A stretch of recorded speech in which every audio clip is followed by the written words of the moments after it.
I am not sure what it is about the timing of CRS, because my 3 CRS events have happened at 2 different times of the year. The first CRS I went to was I think it was in Vegas, and it was in the summer. Is that correct?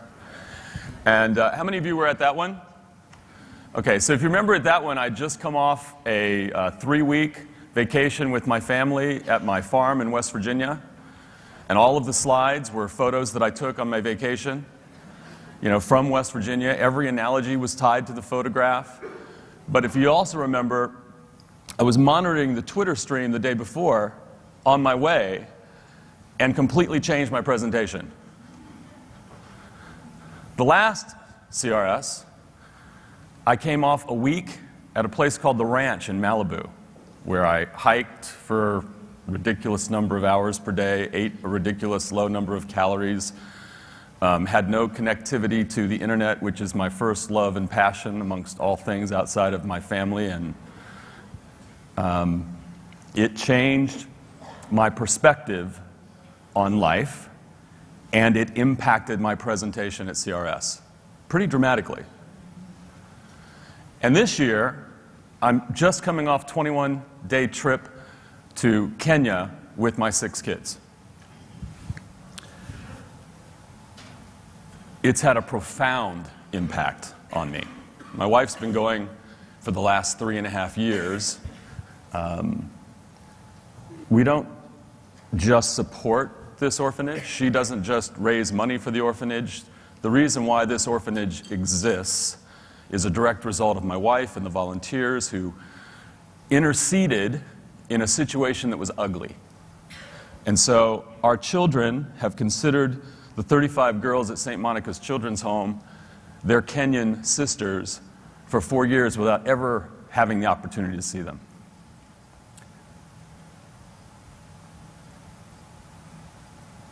And so,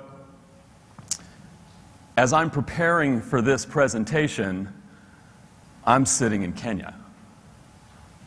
And I'm reading this title, and I'm saying, this is crap.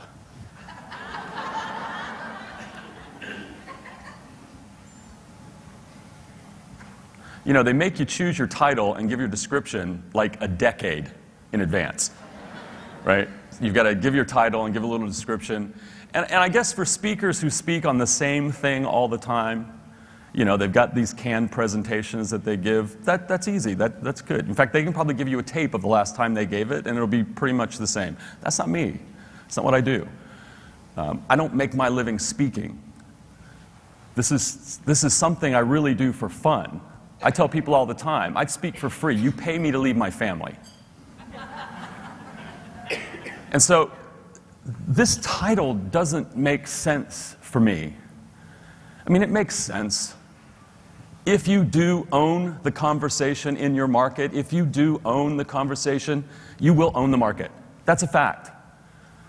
But the title takes us down a road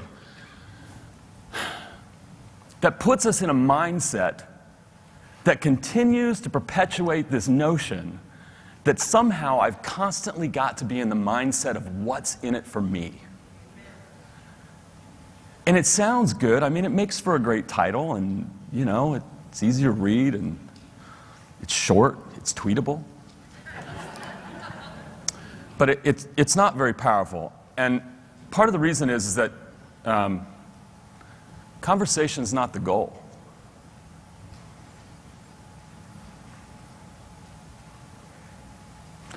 Conversation's great. I mean, conversation can be beautiful. Conversation is a part of a process, but conversation's not the goal. There is zero meaningful conversation outside of community. And I've made what I would say are significant mistakes in creating a linear connection in the conversation stream between actions that take place at the beginning of a relationship and actions that progress down through to conversation that I've said in the past lead to community. And that's wrong. Because nothing meaningful, nothing real, nothing true happens outside of community. So, community is not the goal either.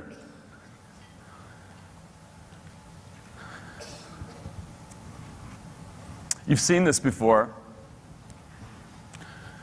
This is a fairly common understanding of how you lead people from the point that you become aware of them. Most of the time, this is done in the online space to help people understand how to go from awareness to interaction to engagement to participation to conversation and ultimately to community. This linear movement, this notion that somehow community comes at the end of this process, that's what's wrong.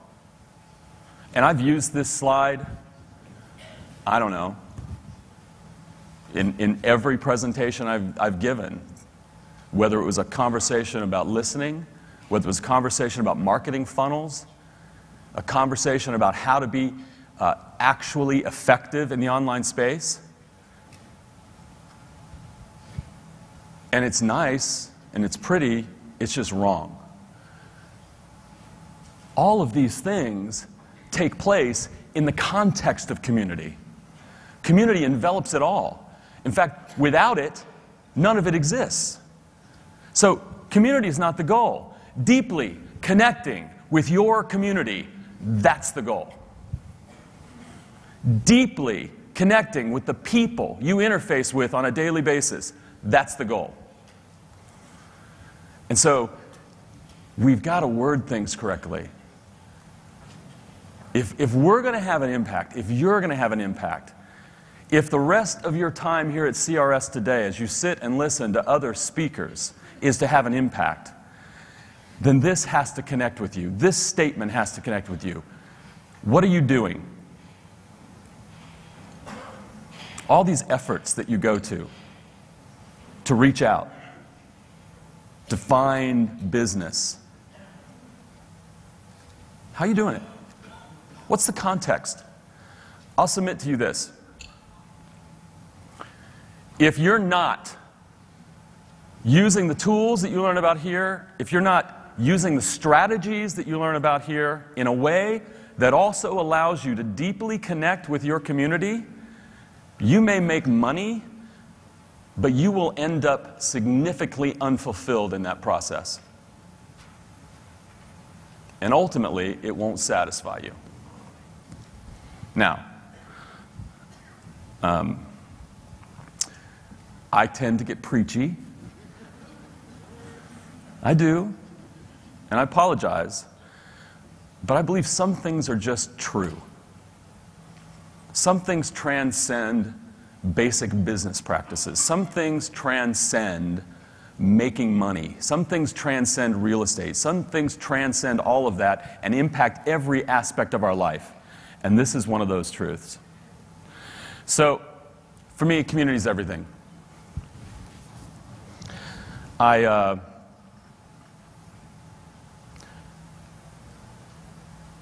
was startled. I wrote in an email to a friend. They said, you know, how's the trip going? And we were staying with a couple, Mr. and Mrs. James Gatomi, James and Perpetua Gatomi. We were staying in their home.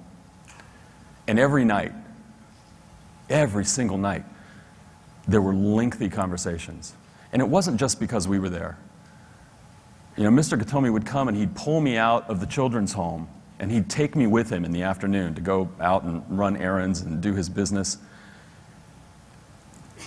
There was, do you know what he uses his phone for? This is crazy. He makes phone calls. That's it.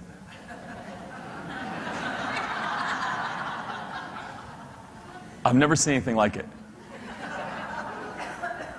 The only time it ever comes out of his pocket is to answer the phone or to make a phone call. And so, every single night and in every interaction that I saw, there were lengthy, deep conversations where two people were undistracted from the task at hand, sitting and talking with each other. And so in this email to a friend, one of the things I said was, these people are so focused and their character is so strong, it startles me. And I think part of why it startled me was how starkly contrasted it was to the interactions I find myself with here in the United States for the most part. You know, one of the things that happened last week in Inman that I had to laugh about when I got back and looking through the tweet stream, I have a couple of partners. My other business partners, I don't think has ever heard me speak before. Steve Zengit sitting in the front row. I have another couple of business partners. He and I have another couple of business partners from Australia who we were launching a product at Inman last week. I wasn't even there. But they had a launch dinner, a launch event, and they took everyone's cell phones. And they said the first person to touch their cell phone buys dinner. Turns out it's a trend. It's called phone stacking. How does this become a trend? How does it become a trend? Because we are so unbelievably not into the conversations that we're having at that moment. You have no idea how many times I'm out with a group of friends, especially in the RE.net, especially in the tech community, where the vast majority of the time, every single person in that room is staring down at their phones. And so it startled me, because I was able to, for the first time in a long time, because my phone didn't work in Kenya either. It's not like I'm some, great saint here. I'm a Maine. My wife chastised me while I was in Kenya. Everything's not peaches and cream in a marriage. I'm stupid sometimes. In fact, I'm stupid more times than I'm not stupid. But she said something to me, and I said, I have no idea what you're talking about. She goes, you know what? This is really getting old. She goes, last night was the first time you pulled out your phone while you were here in Kenya. It was your first time online. I had this conversation with you last night, and I should have known. You had your phone in your hand. You were not paying attention to me. She was 100% right. And so in that context, it startled me. We should be startling more people. We should be behaving in such a way that our actions surprise them. Community is everything, and understanding community is a key to harnessing the power of conversation. Until you understand the power of community, until I understand the power of community, until we all get on board with this notion that community is everything. Community is not a goal. Community is the only thing that makes any of this worth anything. It's not until that moment that we can really, truly harness the power of conversation. And so, let's do a little bit of homework. I had no idea. Wikipedia is a really powerful, powerful thing. I'm just thankful that when I did my research that SOPA was behind us and I could actually get onto Wikipedia. Cum plus munis. With, together, a gift. The gift of being together. The gift of being together. That's what community is. That in and of itself, I could probably spend 20 minutes talking about how we do not appreciate this gift. Do we? If we did, we wouldn't take advantage of it so often.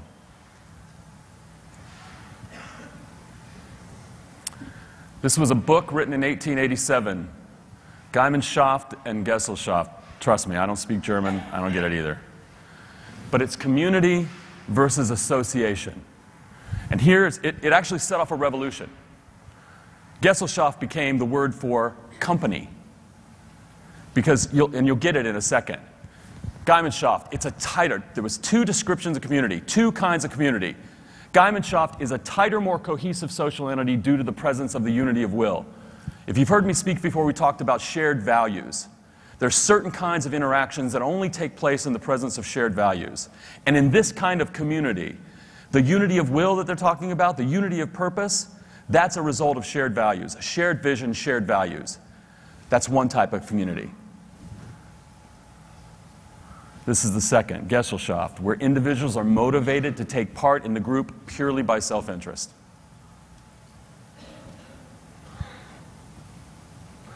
Most businesses are this. We're coming, we're working together, we have a sort of a common goal. I'm only here because you're paying me.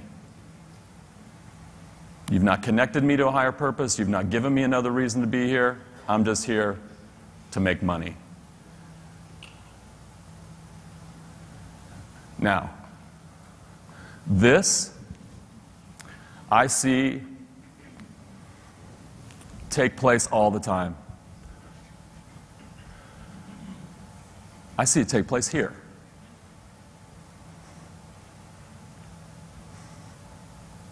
Last night, I'm going to offend this person. I'm not going to say their name, but they're going to know who they are, and I apologize. I apologize profusely. I really, really do. But I'm hoping that they'll walk away from this and understand the perception in the moment and how they can change that to be something different. You see, we operate in a sense of pseudo-community a lot. I'm going to talk about that in a minute. It looks like we're having real conversations. It looks like we're really connecting. It has the facade of connection, but it's not really. So, very nice lady comes up to me, introduces herself, says a couple of words. We banter back and forth, but it was clear that the only purpose she had in communicating with me was to hand me her business card. And then she moved on to the next one and had the exact same conversation. I'm sorry. Just come up and talk to me. Find out what our common purpose is. Find out something that connects us. Sit and truly listen. Stop being motivated by self-interest. It's not like people don't feel it. It's not like people can't see it. Do you sense it? You can sense it, can't you? How does it make you feel? Used. And in the online space too. Yesterday Brian, massive round of applause for Brian's intro yesterday, by the way. That was brilliant. But what's interesting to me was when he was talking about these open, closed, and secret groups on Facebook and a few of the groups that he had created, and how the purpose of those groups was not to go out and get business, and yet they were driving business.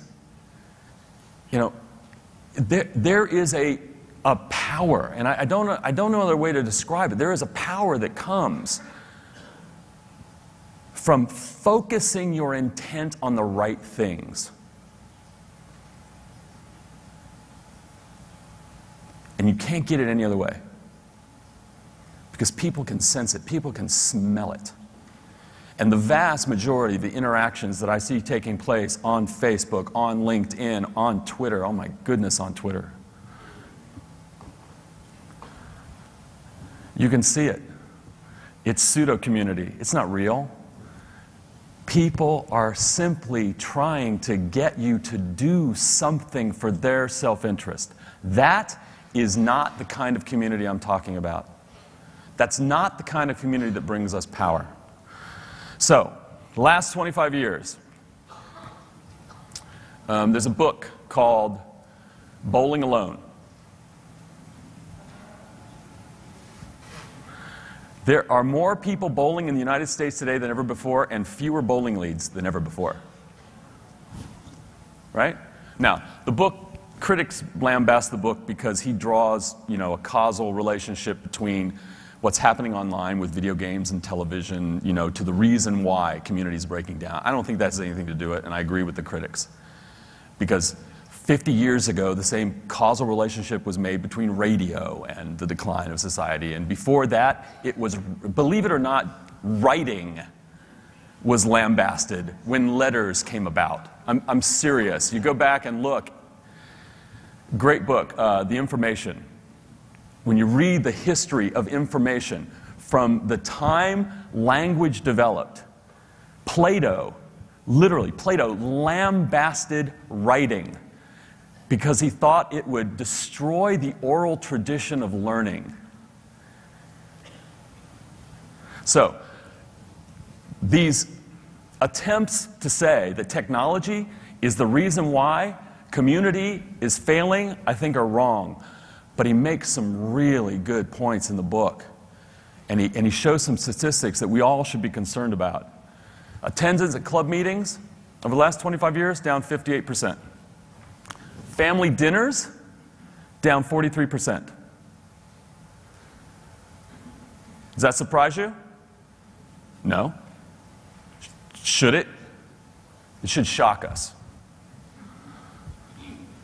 Having friends over for dinner, down 35%.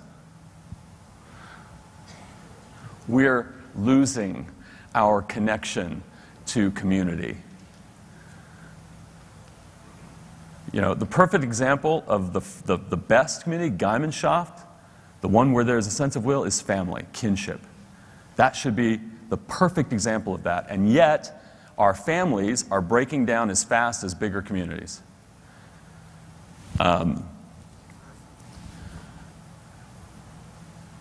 You have to make sacrifices to protect community, to protect the sense of community. And you have to want it first. And that wanting comes from understanding its power, understanding how it can drive every aspect of your life.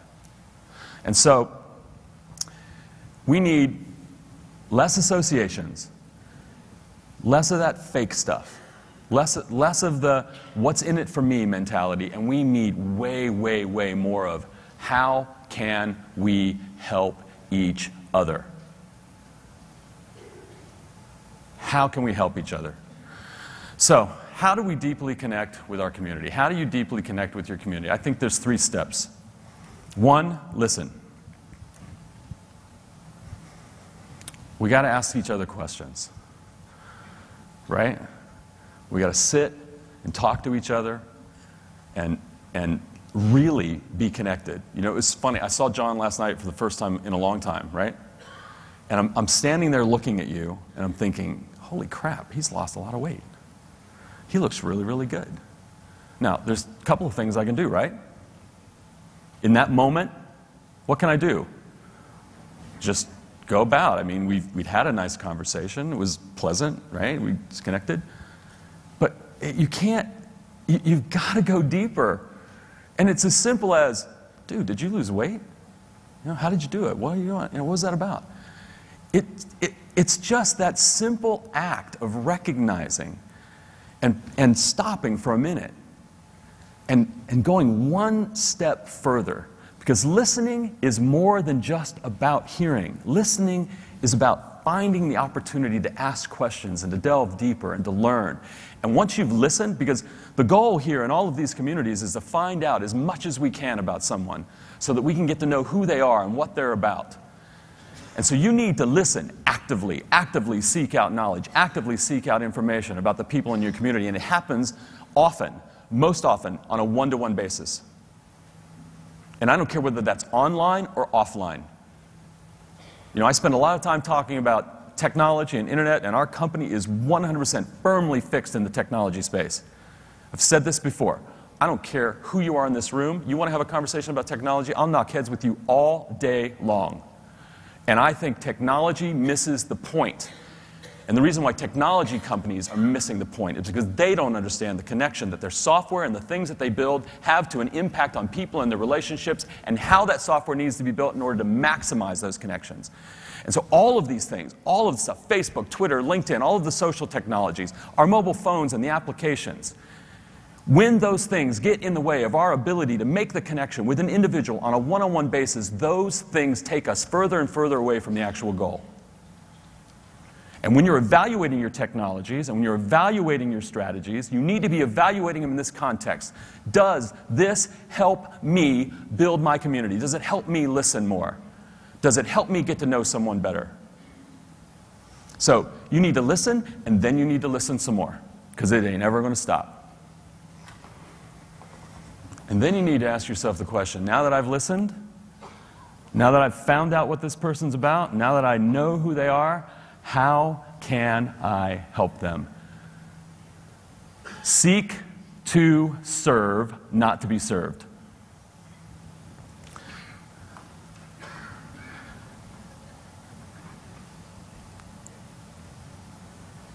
Community doesn't develop when you walk into a room with the mentality of, I'll only scratch your back after you've scratched mine. That leads to acquaintances. That leads to surface level conversations. It's not meaningful. There's no benefit to that. And so the mentality and the attitude of the conversation, the mentality and the attitude of the listening, we've talked about this before too, those of you who've heard me speak here. You know, what's interesting to me is that from my first presentation to my second presentation to this presentation, there is a direct line.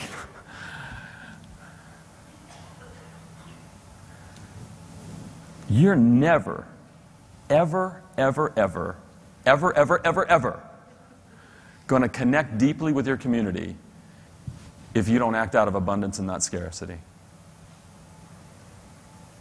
You know, give out the information, give it up. No one's you. No one can do it like you.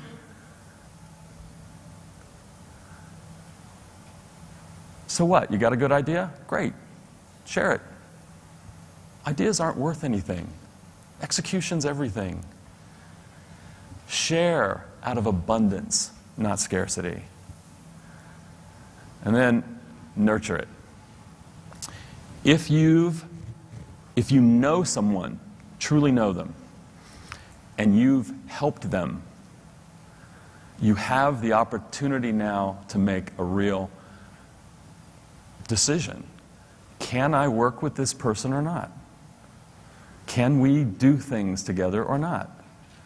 And if you can't, you've learned all you need to learn, and you move on. But if you can, you need to protect those relationships like you protect the relationships with your family.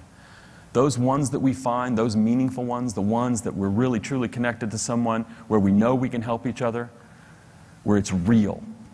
You know what I'm talking about, right? It's real. You can sense it. Those are valuable. Those are the ones you want. And the cycle begins again. Listen, help, nurture. Do it again. Everyone you go to, every single thing you do. All right, so then, this is where it gets tricky. You've got to either add your voice to the community. This is where the conversation comes into play. So we're going to try and tie this back to the original presentation title, the one that I gave them a decade ago, the one that I think is crap. I'm not saying conversation is not important. I think conversation is critically important. It's just not the goal.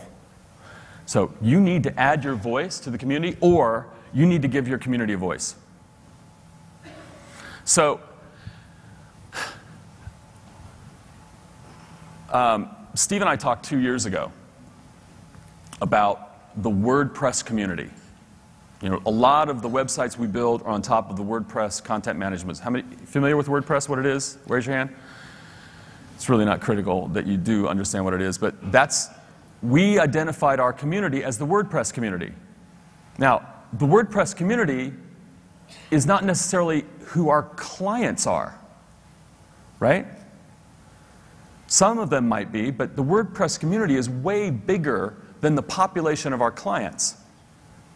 Your local community is going to be bigger than the population of your clients. And the other communities that you define are going to be bigger than the population of your clients. Your clients are going to be a very, very small subset of your community, whatever that community is, whether it's a community that's defined by shared location or whether it's a community defined by shared interest. In this case, ours was a community defined by shared interest in the WordPress platform. So what was the first thing we did? One, we had to decide that that was our community. So you have to figure out what your community is. The second thing we had to do was, can we go join in the conversation somewhere? Is there already a place where we can go, where we can join in the conversation? Because if there is, that makes it a lot easier, right? In our case, there wasn't. There was no WordPress community in Orange County. There wasn't. I mean, there was, but it didn't really have a voice. You knew that there were people there, and there had been a couple of meetings and stuff, but it didn't exist. So we used another website that Brian talked about yesterday in his opening, meetup.com. And we said, here's what we're going to do. We're going to go create a place where this community can have a voice. So we started a meetup, and we hosted it at our offices. I think the first meeting, what did we get, like 20 people? We have 520 people in the Orange County WordPress community today. We made the decision about our new office space based on that community. We moved into a warehouse that gave us a big open space that sits completely unused 99% of the time. It's a nice echo chamber, and it's a good place to go scream if you're having a bad day, but its purpose, its sole purpose, was to be a place where our community could come and have a voice. I've said this a number of times. First time I said it, I think, was 5 years ago on stage at Inman, that one of the biggest mistakes that I think real estate companies make, and they still make it, is that they organize their office spaces for their employees, not for their community. Do you know how many community groups are aching for a place where they can come and meet and hold their meetings and talk to one another? They have to go search for spaces and pay for spaces. WordPress community doesn't pay us for our space. We benefit from that meeting as much as they do. We derive as much from that as they do.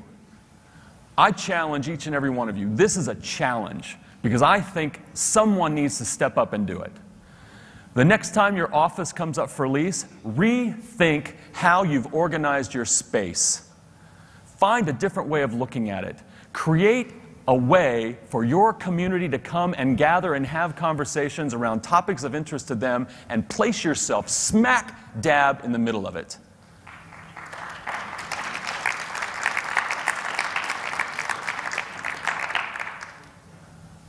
Give people smaller offices. Get the egos out of the way. And instead of focusing on how do I kowtow to the egos of the real estate agents in my office and make them feel a certain way about you as the broker, switch that around. How do I connect with my community? How do I provide a space for my community to have a voice? That is a winning solution.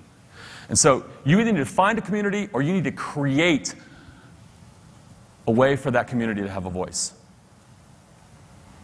And so once you've done that, then conversation now becomes the key. See, but conversation doesn't become the key until you identify your community. Conversation doesn't become a key until you understand the power of community, until you connect with community in a way that makes it worth doing. So what are the steps? 3 conversation keys to unlock the power of community. First, love the one you're with.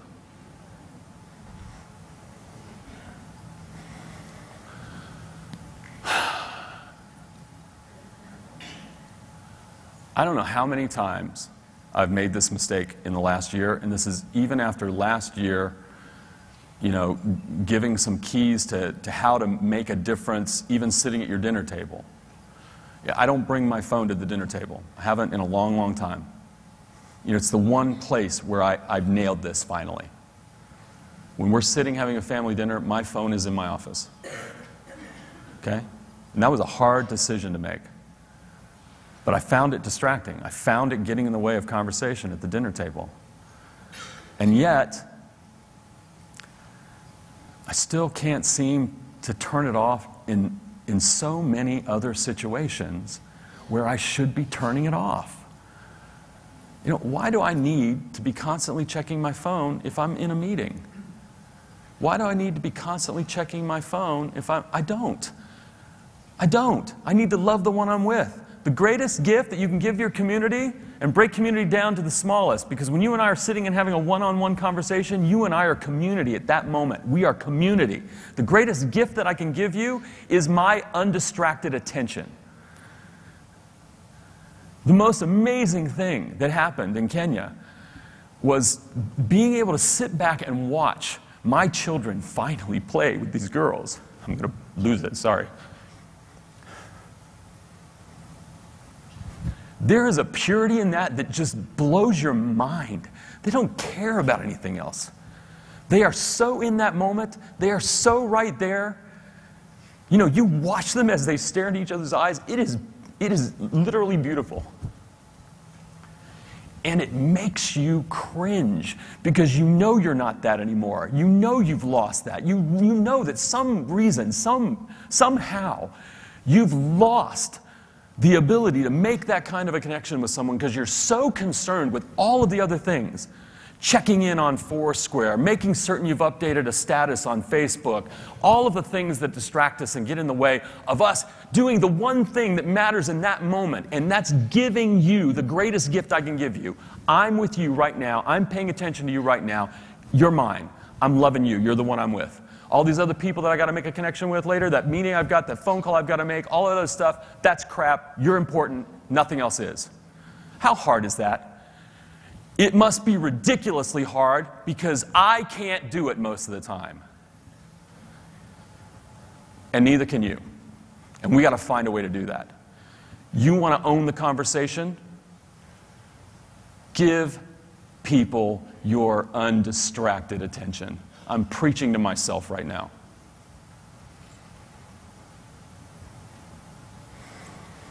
Let other people talk.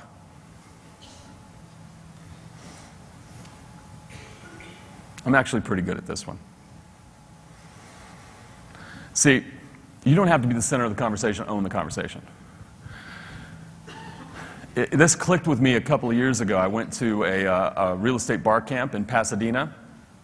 And someone I hadn't seen in a long time said, "Are you leading a session? Are you leading a session?"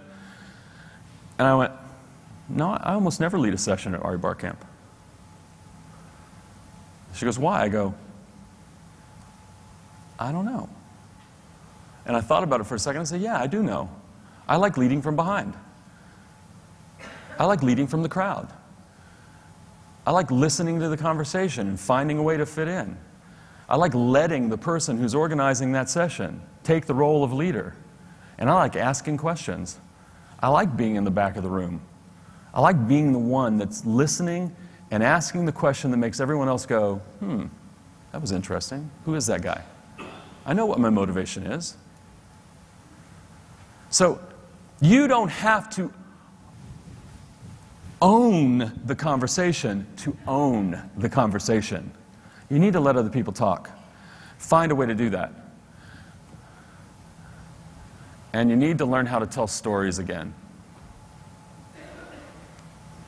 This was one of the things that startled me too about Kenya. They know how to tell stories, and they enjoy it. I literally had the best New Year's Eve of my life. I've been on this earth 50 years. The New Year's Eve at St. Monica's was the most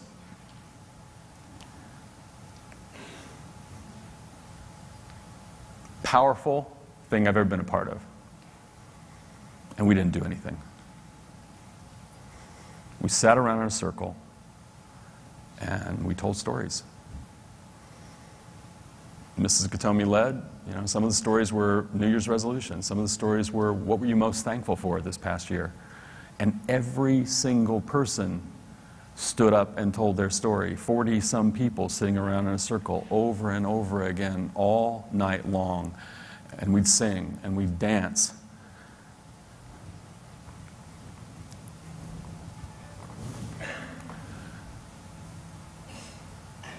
Why are we doing what we do?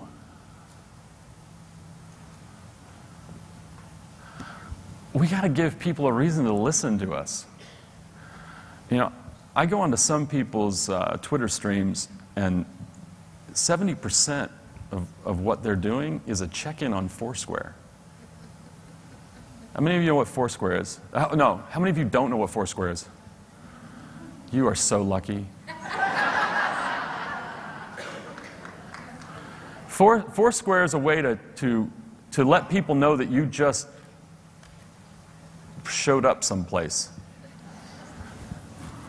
So, I mean, if we did a search on the words, "I just checked in at," on Twitter, there would be just hundreds of thousands of people that they don't add any context to why they're there. They don't add a comment to it. They don't tell a story about why they're there. They just push it out to Twitter. "I'm at wherever." But it's not just Foursquare. I mean, I like picking on Foursquare. I like picking on lots of things. But it's not just and I check in on Foursquare. But one of the things I've changed recently is that the only time a Foursquare check-in gets forced to Twitter is if I've got something to say around it. If I'm giving people a reason to understand why I'm there.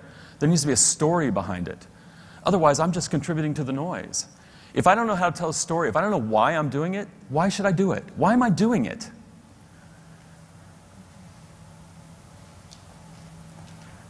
We need to tell stories.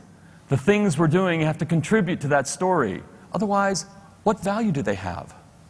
It's just noise. It's not conversation. It's a monologue. And no one's listening. Which is the saddest monologue of all.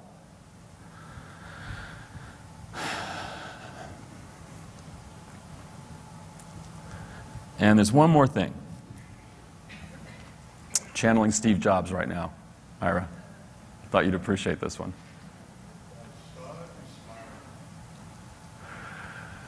Be vulnerable. You know, there's an interesting thing that happens in crisis. You know, you look at what happened in New Orleans, you look at Haiti. You know, in a crisis, there's all of a sudden this palpable sense of community that arises. Look at what happened after 9/11, right? There's this overwhelming sense of community that doesn't exist before, and there's a reason for it, and it's about vulnerability. I was sitting on the airplane. It's amazing how these things happen. I'm sitting on an airplane. I'm in an exit row, and there's a lady across the aisle from me, also in the exit row, and she's sitting next to a guy, and she's having a conversation. And it's a pretty good conversation. He was a guy from Texas talking about his family. She was talking. I mean, they were having what really appeared to be a really nice conversation. They didn't know each other. They were opening up to each other. All right, so the stewardess comes along, and she goes through the spiel of how, you know, you're in an exit row, and I need you to verbally commit to the fact that you are willing to help people in case of emergency exit the plane. And I need you to verbally tell me yes. And so she turns to us on this side. We all say yes. She gets to this lady. She goes, the lady says, "What is it again?" She goes, "I need you are you willing to help the other passengers off the plane in the event of emergency?" She said, "Absolutely not." I wish I were joking. And so the stewardess said, "Well, then I'm going to have to ask you to move." She goes, "You mean I can't sit in this seat unless I'm willing to help everybody off the plane?" She goes, "No." She goes, "Oh, well, then I'll stay here." I'm not joking. I'm not joking. See, but here's the thing. You know, because I'm in this mindset of what the heck am I going to say tomorrow, right? And I'm listening to this and I'm thinking to myself, it's pseudo-community right there. She's having this conversation. There's no value in that. She's not connected to that guy. She's not thinking about him at all. But, you know, the moment that plane has trouble, the moment that plane went into crisis, something would happen to every single person on that plane, wouldn't it? All of a sudden, the facades would be gone. We'd move beyond that inauthenticity of pseudo-community, that inauthenticity of conversation, and we'd expose ourselves. We'd become vulnerable. We'd realize that in that moment, we're all broken, we're all weak, we all need help. We'd lose our egos, and in that moment, and this is why in crisis this happens, in that moment, true community is allowed to come out, where mutual respect at a level that is almost instinctive comes into play, and people are able to help each other and put other people ahead of themselves and do things they never thought they were able to do. See, but that's possible outside of crisis. You have to make the decision to be vulnerable. You have to make the decision to set aside the facade. Let people see your shadow self. Let people see the real you. And you have to be willing to accept other people's vulnerability. Because in that moment where you let ego go and you realize that you're just as imperfect, that you are just as broken as everyone else, that there's no difference between us, that we're all in the same boat together, that we're all here trying to accomplish the same person, at that moment, community has the ability to really do something special. If you're not vulnerable, none of that happens. So I want to end with this. There can be no vulnerability without risk.